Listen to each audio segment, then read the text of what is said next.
In today's video, we're going to be diving into the upcoming pattern. And much like the last few videos that we've uploaded, we have a lot of snow to discuss and a ton of cold air as we're looking at probably the coldest 10 to 15 day period that I have seen in my entire YouTube career, at least. So we're going to be discussing that, very action-packed. There is other storms around the nation happening, so for areas not experiencing potential snowfall, there is rainfall happening. It's going to be an interesting one. So let's dive into things. We still have a potential major snowstorm coming up just later this week. Models are still a little bit split on that, so we're going to be talking about that. I wish they were coming together more.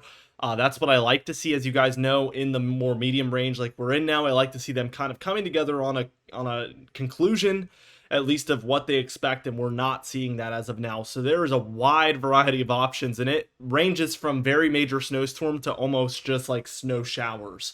We're looking at that big of a range and possibilities, and I just want that to be at the forefront of everybody's mind that we're talking about a potential major snowstorm, but there is still potential that we see a much more minor impact from it at this point. And we're very, very split on one or the other at this point. There isn't a whole lot of in between. So let's just discuss it. We're looking at this afternoon. And right now, as we speak, we have a low, a very, very weak low, almost non-existent here over Michigan. But there is a little bit of a cold front structure here and clearly a bit of a dry warm front here. So we have milder air up the East Coast. It was in the 60s here in Virginia, which was quite pleasant. This is that 1 to 2 day warm period that we've been discussing for a few weeks. It is here, but we do see that this cold front is about to bring the hammer down with colder air. And this first shot is going to be quite marginal. I would say we're looking at mostly 1 to 10 degrees below normal, maybe 15 for some spots. The ones following this, especially Friday, Saturday, Sunday, is when we're going to be talking much more in terms of 15, 20, 25 degrees below normal for a lot of spots. And that one is going to be especially brutal. As we speak as well, with this low, this very weak to non-existent low, we do have light to moderate snowfall occurring for south central Canada, areas in the upper Midwest and Great Lakes, and also areas out west like the Pacific Northwest into the Sierra Nevada there. We have snowfall occurring as there is some storms coming on shore to the west. As we move towards tomorrow on Tuesday, November 26th, what we're seeing here is snowfall across a lot of the west, like the Cascades now, Sierra Nevada, and most of the Rockies. A lot of your snowfall has kind of turned towards the east of Canada here, as we do have a weak low now overhead. Even some areas in the Great Lakes still experiencing it, and then mountainous areas of the Northeast. Again, this is quite marginal as far as this cold air is concerned. Everybody's dipping a little bit. We talked about this earlier in the year. The dippage means colder than normal conditions typically, and we're seeing a little bit of it. Nothing too extreme though, so expect definitely cooler temperatures than today for tomorrow, but not severe yet at all. I don't want to hear people, in the comments like, this is it, people jump to conclusions like that all the time, but definitely it's going to be cooler. It's going to be pleasant for us cold and snow lovers. It's going to feel like late fall into early winter. It's going to be typical weather, but we're on the doorstep of something much more major. As we move towards Wednesday, it doesn't look like we're on the doorstep of something major as we're continuing on with this average to slightly below average temperatures in the east. But we have a low developing over New Mexico, and this is going to be the one that the European model is going to take much closer to the coast and bring a major snowstorm to areas in here. And the GFS model is going to slide it much further to the southeast and really just bring maybe a few snow showers a little bit further eastward, and it's going to be a little bit weaker. Now, with that being said, we do talk about how the GFS model has a southeast bias. We're moving into a more consistent territory with what the GFS model has been showing, but there's still time for this one to just tick to the north suddenly on one of these model runs and all of a sudden fold to the European model. I thought we had that 2 days ago when the GFS model was north for one model run. It instantly went back south the next following model runs up until today, so that was really just a one model run off thing. It was weird. Typically when we see it fold like that, it likes to stay on board with what it folds to, but we did not see that in this case. We do see this storm is already bringing Arizona, New Mexico, Colorado, and Utah some snowfall. We see that there is cold-ish air in place, but we're going to see a lot more of it move in just a moment to meet up with this storm. So let's see what happens.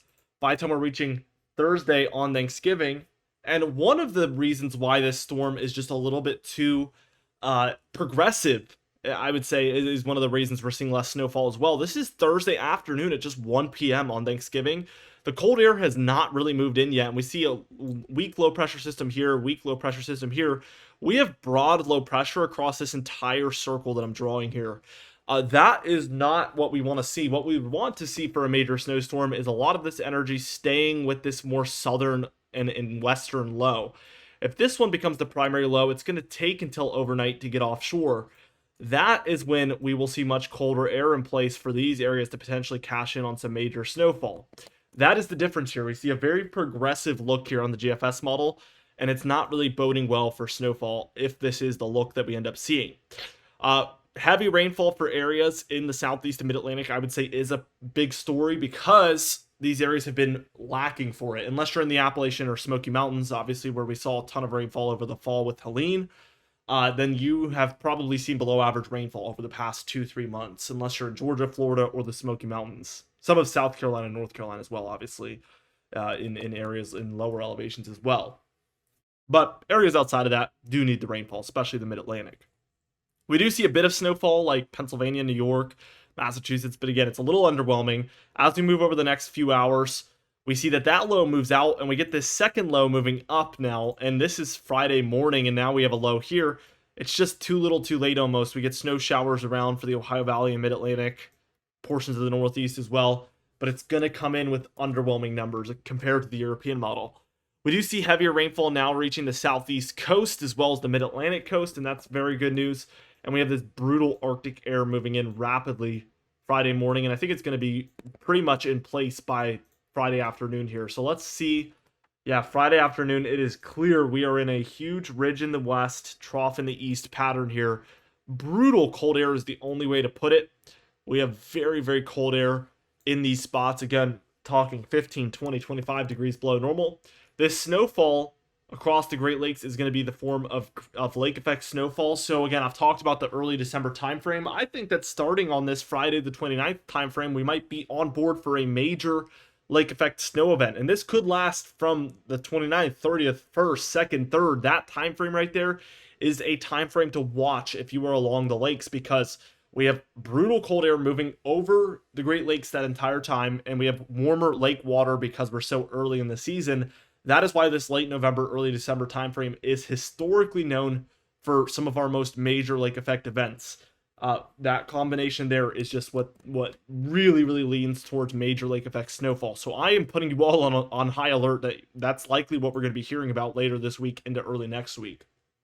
As we reach Saturday on November 30th, we see this ridge is a little bit more upright out west, and this is continuing to bring brutal Arctic air into the east for Saturday the 30th, continuing to see lake effect snowfall, as I mentioned.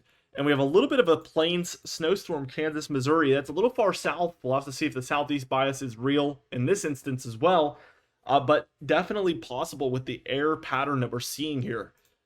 As we move towards Sunday, we see that this almost, I say, wants to move into more southern slider territory where this storm moves down here. It just weakens as it reaches this eastern front, but there is a slim chance that we see something happen, something pretty minor, by the way, but in these areas, perhaps some flurry, snow showers, or maybe even a little bit more for some of these areas is certainly possible. I would say these Smoky Mountains and Appalachian Mountains are the highest probability of that, obviously with the elevation in mind, but still, we're seeing this model kind of consistently show a storm track in here. I certainly think that it's possible we see this is a little too far southeast and we see something a lot more like this, but time will tell. By the 1st of December here, we still have this trough in place, and I would argue that it's actually in a better position, in a much colder position here by this point. We see a really cold pattern here, and surprise, surprise, continued lake effect snowfall here along the lakes. As we move towards Monday on December 2nd here, we see continued heavy snowfall here across the Great Lakes, continued brutal cold air. So we're on like day 4 or 5 by this point. So this is a long-term cool down, and it's all coming due to this consistently positive PNA that we're seeing. That is a really textbook look for cold in the east, as I've mentioned for days and probably weeks now. Tuesday on December 3rd, Really not much has changed. We see this warmer air is spreading eastward as our pen just got absolutely massive. I don't know why. But we see this really cold air still over the eastern states. It's now probably peaked over the east coast, so this might be the coldest day for the eastern seaboard. But these areas are warming. They're still rather cold, but they are warming by this point. As we reach towards Wednesday on the 4th, we still see rather cold air in the east. Again, this would be really cold in most patterns, but compared to the 28th through the 3rd of December, this is going to be quite a bit warmer. Still far below normal temperatures, though. We're probably talking in terms of 10, 15 degrees below normal for a lot of folks still by Wednesday, December 4th. Thursday, December 5th is back to average, maybe slightly below average, I would say. So mostly 1 to 10 degrees below normal for most areas. We're still seeing some snowfall across the Northeast and Great Lakes, some rainfall down here with cooler temperatures, but still slightly below normal temperatures for most areas, I would say. As we reach towards the 6th, though, we see some more Arctic air moving down. And notice we still have warmer temperatures in the west and higher pressure, as I'm underlining there. This is what's going to continue to allow the Arctic air to mostly just move into the east, if anywhere. So we see another shot of that. This time around, it's mostly directly south. So I mentioned this yesterday as well, but this could give some different areas, some lake effect snowfall more directly south from these Great Lakes. Keep that in mind as the kind of direction of the wind has changed with that brutal Arctic air by the 6th. Saturday the 7th, we warm back up a little bit. Just for Sunday the 8th, it looks like we're moving back into a colder pattern, and definitely by the 9th here on Monday, we have another Arctic blast moving in, starting with the northern plains and upper Midwest. We have a low between the Hudson Bay and Great Lakes. I've talked about this as a sweet spot, and a dragging cold front with a warm front up here. So a little bit of milder air up the East Coast with colder air moving back in again as we approach the 10th of December. And look at this. By the time we reach the 10th, this is the look. Very cold in the east. And the 11th, same thing. So no end in sight is really a true statement at this point. As we move on to the European model, we see very similar things. Except when we get here, we see similar things for a couple days here, but really once we get towards this storm, it's clear by even 8 or 7 p.m. here on Wednesday that this low is on more of a northern trajectory here than the GFS model. So it's pretty early on that we see this. And you notice that this low is moving almost into the mid-Atlantic. The GFS model was much further south here, and it moves up like this. This model is staying inland. It's still rather progressive as well. We're seeing this by Thursday morning, Thursday afternoon, but we are seeing snowfall throughout northern Ohio, northern Pennsylvania, New York, New England here. Pretty hefty snow event as well. So it is much more significant than what we saw on the GFS model. By the afternoon into the evening, we see a 993 right by Long Island here. Again, Pennsylvania, New York, New England is going to be the sweet spots for this storm potentially. And this is a drastic difference from the GFS model. So you can see how my job is pretty hard in this situation. We have one model that's done really well this year with most things, showing this storm much further south and maybe a couple of inches, whereas this storm is probably going to push 6, 8, 10 inches of snowfall for some spots at least. Huge difference and huge implications. This is coming on Thursday when people are having festivities. This is a huge and vital forecast, and we're having trouble with the model, so it is kind of stressful. We have this brutal Arctic air moving in on this model as well. We're going to see an even colder model run here than the GFS model, as we've actually been seeing for the last couple of days. Let's move towards the evening. We see that low moves up offshore of Maine, continues to bring New England snowfall, and then by Friday, it is moved out. We see brutal Arctic air here. The lakes are just churning with heavy snowfall here starting Friday the 29th. Here is Saturday the 30th. Still some lake effect snowfall, still brutal cold. And look, we get that same southeast slider kind of, I would call it kind of southern plain slider because it really dies out before reaching the east. But again, this area is really the pocket to watch, mostly Kentucky, Tennessee, West Virginia, North Carolina. But it does still start out in these parts as well. I'll backtrack us, but we see kind of Missouri and northern Kansas getting some, southern Illinois into Kentucky, Tennessee, North Carolina. Doesn't really make it to the east, but we see continued cold. This is Monday the 2nd, Tuesday the 3rd. It does lift off eventually, but we get another resurgence of this cold moving in. Again, Much more marginal in this case, but still below average temperatures, just not quite as much. And really the main feature here is still this continued warmth along the west. We can tell there is still a trough over the east. It's just not digging quite as deep. It's a little wider too, which sometimes can make these not dig as deep as well. So that might be the factor here. Clearly by this point, something is happening. We see really a lot of activity coming from the Gulf and kind of infusing into this jet stream here. So we see this feature. This is how a lot of our winter storms start. We have the cold air in place, obviously, and we're starting to see some wintry weather for North Carolina, Virginia, Maryland, West Virginia, Delmarva here. This is coming north, though. We see a very weak low offshore of the mid-Atlantic in this case, and we start to get some wintry weather, Virginia, DC, Maryland, Delmarva, Pennsylvania, even southeastern Pennsylvania, northern New Jersey, and then southern New England. This model doesn't struggle with the southeast bias as much, so this will be interesting to watch, but New England cashes in on some snowfall as well in our second coastal snowstorm of the model run, basically. We start to get really deep cold air again for Sunday the 8th, Monday the 9th here, and then for Tuesday the 10th, things get very interesting. We get kind of an Ohio low, probably has a cold front behind it, probably going to pull more cold air in. But it does have a warm front out to the east, and to the north of this warm front, we're seeing snowfall for Michigan, Ohio, Pennsylvania, New York. All of a sudden, they might get a third snowstorm on this model run, and unfortunately, this is the end of the model run right here, but obviously a very wintry look, very cold, very snowy, multiple threats to watch for. It's going to be potentially very action-packed. Let's take a look at the total precipitation, and really the east steals the show here. We're seeing lots of precipitation, and for these areas, mostly we're seeing below average precipitation, unless you're in California, Utah, or Colorado, where we might have some above average. Let's take a look, and sure enough, that is exactly what the case is. We see some above average in here, much below average for the Northwest and Northern Rockies, which goes completely against the La Nina that we've been expecting potentially all year. The lake effect snow is enough to bring above average precipitation for the lakes, and we do see some deep south above average precipitation as well. So this is clear that we have a lot of storms tracking through here, a lot of lake effect in here, and quite a few storms moving through the southwest. So that flow is very El Nino-like, and we're really seeing a shutdown of the La Nina-like storm tracks, which would be much more to the north like this. Very interesting stuff. Let's take a look at the total snowfall on the GFS model, and we see the Sierra Nevada gets the most in the west. We get quite a bit out there. Also Utah and Colorado, but really underwhelming amounts for the Cascades and Northern Rockies here. The Great Lakes cash in on a whole lot of snowfall. We're talking in terms of 2, 3, 4 feet there for some of those hot spots. And then we get some snow showers across some of your mid-Atlantic and Northeast, where we get maybe a dusting, if a few inches maybe, for the lower elevation areas. But the Adirondacks, Green Mountains, and White Mountains, as well as northern Maine, do cash in on snow on multiple occasions, still on this GFS model, and they end up also getting 1, 2, 3 feet, but perhaps in some spots as well. So very elevation-based, very lake effect snow-based here is kind of the story. The European model, for obvious reasons, is much higher.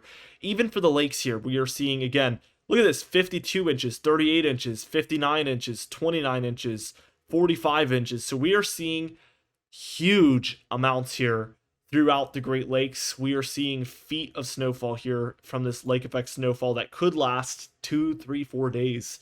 I've been calling for this for a few days, and I'm sticking by it. I think a major lake effect snow event is on our doorstep. Not only that, we actually do get some pretty decent snow throughout the Northeast and Mid-Atlantic on this snowstorm, on this model run, starting for northern Pennsylvania and northern New Jersey, as well as northeastern Ohio. And you take that northward through New England and New York, and we're basically seeing major snowfall everywhere. Plowable, very, very plowable. And then we're seeing kind of a few inches for a lot of these more coastal areas, and even, northern Virginia, Maryland, Delmarva, New Jersey, Pennsylvania. This would be well welcomed, I'm sure, by a lot of folks that have seen hardly anything the last 2 or 3 winters. As we take a look at the accumulated snow depth, so this is going to be everything that sticks, we still get rather decent amounts throughout these areas that really have been in a snow drought for years, like I mentioned. I would ignore the lake effect amounts here. I think that we're going to have no trouble accumulating. Lake effect snowfall is very heavy, and almost regardless of anything, it's pretty much just going to stick very quickly and fall in terms of feet. So sometimes this isn't the best thing to look at. It's more in these situations where it is good to look at, but in these, mountainous areas, in the lake effect areas as well, these bands, it's just not very good. You want to refer to this more like, although this could also be overdone, I think something in between is where the truth lies. GFS model's temperature pattern. Again, we're in this mini warm-up, but we see this cooldown come through, and again, 1 to 10 degrees below normal in those blues is going to be mostly what's around until after Thanksgiving, where on Friday afternoon we're seeing 10, 15 degrees below normal here in these greens, and even 15, 25, 30 degrees below normal up here in these blues and magentas. As we keep going towards Saturday, we see it starts to dip down further east. Same story by Sunday on the 1st here. We see these brutal cold temperatures now located far and deep south. So very, very cool here throughout some of the Ohio Valley and even the Gulf states. As we keep going, I'll take us towards Monday the 2nd here, to Tuesday the 3rd, Wednesday the 4th, and then we get this kind of less cold pattern, but it's still rather cold. And then here comes that next cooldown for the 10th and 11th, where we end the model run off. So very cold the whole way through. Here's the European model as well. Again, initial kind of cold cooldown. Friday, Saturday, Sunday, Monday, Tuesday, Wednesday. And then this one has an immediate rebound. This is Thursday, Friday, Saturday, Sunday, Monday, Tuesday, and then it looks like we're even going to get another one moving in over time. So really no end in sight. The European model is a bit cooler. The GFS model is still very cold, just a little bit less. The European model is snowier. The GFS model is still rather snowy, but a little bit less. So that's the trend here. Clearly we have some disagreement here. I'm glad I'm showing both models because one is probably going to be much closer to being correct. And I'm excited to finally see maybe tomorrow or the next day when we get an accurate forecast from these models where they're really close together, and finally we're going to be like, okay, yeah, we've nailed it, this is what's going to happen. But until that time, there is a variety of possibilities, not with the cold air that is coming, but the snowfall in particular. At least they agree on the lake effect, that is unanimous. But the northeast snow event happening Thursday, Friday is in really, really large dispute between the two models. So we're going to be tracking that over the coming days. Be sure to subscribe. We upload every single day. You can even hit the bell icon for daily notifications when we upload so you never miss one. Be sure to like the video if you did enjoy it. Leave a comment down below, and I'll see you guys in the next video.